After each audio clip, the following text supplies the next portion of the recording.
একটি সতর্কবার্তা। দীর্ঘদিন অনলাইনে থাকার পরেও আমি আজ হুমকির সম্মুখীন হয়েছি।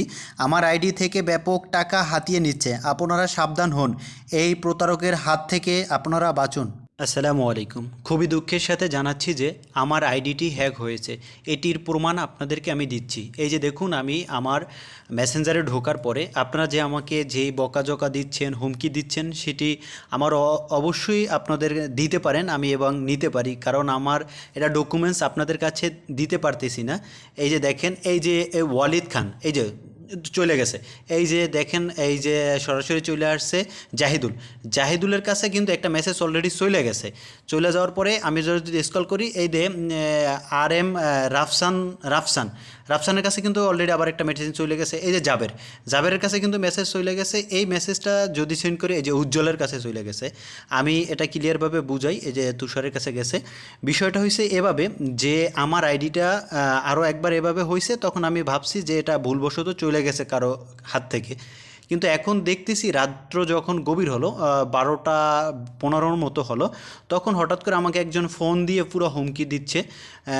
আমি সেটা ছাড়াও একটা ভাই আছে গলাচিপার, আমি যদি তাকে দেখাই, যে সেটার সাথে সাথে আমি একটা এই যে দেখি যে ভাই আমাকে মেসেজ দিছে, মিনহাজ ভাই।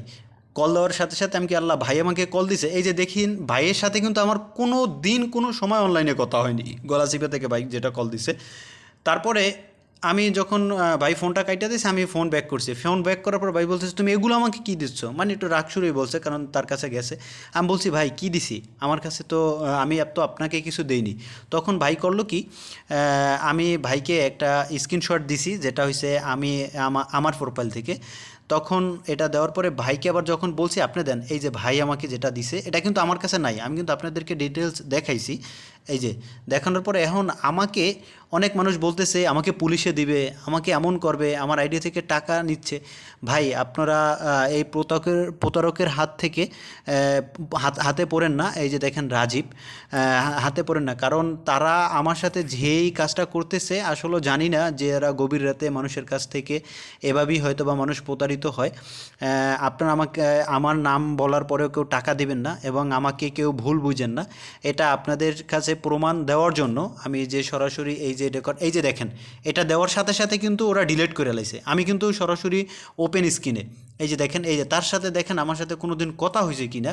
এই যে তাহের এখন কোনো দিন কথা, এই যে সরাসরি, এই যে আমি যদি আবার একটু দেখাই, এই যে আমি একটা অপেক্ষা করতে, এই যে দেখেন চলে গেছে কিন্তু, এই যে সরাসরি আসছে, আবার কিন্তু এটা চলে যাচ্ছে। আপনারা অনুগ্রহ করে আপনারা কেউ আমাকে ভুল বুঝেন না। এই যে দেখেন, আমি আপনাদেরকে আবারও দেখাই, এই যে ওরা পাঠানোর সাথে সাথে ডিলিট করে দেয়, পাঠানোর সাথে সাথে এই যে পাঠাইছে, এই যে দেখেন থাকবে না, শেষ, চলে গেছে। এই যে আবার দেখেন, এই যে সুমনের পাঠাইছে, এই যে একটা ভাইকে পাঠাবে, এই পাঠাবে, এই যে পাঠাইছে। পাঠানোর পর এই যে দেখেন, এটা কিন্তু সাথে সাথে আর দেখতে পারবো না। এই যে আমি আরও কয়েকবার পাঠাইছে, কিন্তু আমার কাছ থেকে দেখানো যায় না। ওরা যেটা আমাকে দেখাইলো বা দিল, সেটার কারণে দেখছি। অনুগ্রহ করে আপনারা কেউ আমাকে ভুল বুঝবেন না, আর এটার কারণে কেউ প্রতারিত হবেন না। এই যে অনেকে মেসেজ দিচ্ছে বা হুমকি দিচ্ছে পুলিশে দেবে, ভাই আপনাদের কাছে মাপ চাই, এটা আমার নিয়ন্ত্রণে নাই। আপনারা আমাকে খারাপ ভাইবেন না। এই ভিডিওটার দ্বারা আপনাদেরকে বুঝাইছি যে আসলে আমার নিয়ন্ত্রণে এগুলো নাই। আর কোনো গালি বা হুমকি দিয়েন না। আপনাদেরকে ধন্যবাদ যে আপনারা আমার ভিডিওটা শেষ পর্যন্ত দেখছেন। আশা করি ভিডিওটা শেয়ার করে দিবেন, যে অন্যকে দেখার সুযোগ করে দিয়েন।